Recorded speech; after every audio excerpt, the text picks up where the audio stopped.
Indian mutual fund industry की सबसे बड़ी शख्सियतों में से एक आईसीआईसीआई प्रूडेंशियल म्यूचुअल फंड के एमडी एवं सीईओ मिस्टर निमेश शाह आज हमारे साथ हैं। Welcome Nimesh, thank you for joining अस।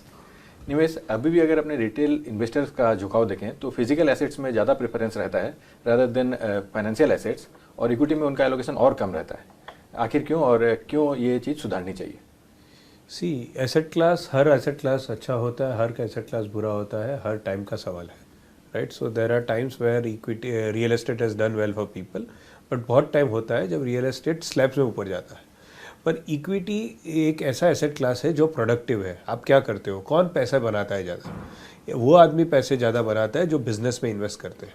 पर सपोज आप सैलरीड एम्प्लॉय है और महंगाई बढ़ती है, राइट, महंगाई बढ़ती है, तो जो बिजनेसमैन है वो ज़्यादा पैसा बनाता है, बिकॉज महंगाई में उसको फ़ायदा होता है, उसको ज़्यादा दाम मिलते हैं, राइट। सो अगर अपने को महंगाई को बीट करना है तो which is the easiest way to do it, either you become a businessman yourself, और अगर खुद बिजनेस नहीं चालू करते हो तो किसी और के बिजनेस में इन्वेस्ट करो कि उसका मुनाफा आपको मिले। अगर इंडिया इस तरह से ग्रो हो रहा है, इंडिया अच्छे से ग्रो रहा है, India is one of the largest growing economy in the world, and अगर इंडिया का ग्रोथ, किसको फायदा होता है इंडिया का ग्रोथ से? जो बिजनेस करता है उसको फायदा होता है, कॉर्पोरेट्स को फायदा होता है, बिजनेस तो कॉर्पोरेट्स को फायदा होता है, बिजनेस को फायदा होता है। तो अगर आप खुद बिजनेस नहीं करते हो तो आपको किसी और के बिजनेस में इन्वेस्ट करना चाहिए। तो इक्विटी यानी क्या है, आप किसी के बिजनेस में इन्वेस्ट करते हो। तो अगर आपको देश के फायदे से अपना फायदा करना है और आपको अगर इन्फ्लेशन बीट करना है तो इट इज़ एक्सट्रीमली नेसेसरी कि आप इक्विटी में फाइनेंस करें, नहीं तो आप इन्फ्लेशन को बीट नहीं कर पाओगे। अगर केवल ट्रेडिशनल इंस्ट्रूमेंट्स में डालोगे और इक्विटी में नहीं डालोगे तो आप इन्फ्लेशन को बीट नहीं कर जाओगे, तो आपके पैसे जो आप सेव करते हो उसका कोई मतलब ही नहीं रहेगा, क्योंकि सेविंग आपकी कम रेट से बढ़ेगी और महंगाई उससे ज़्यादा बढ़ जाएगी।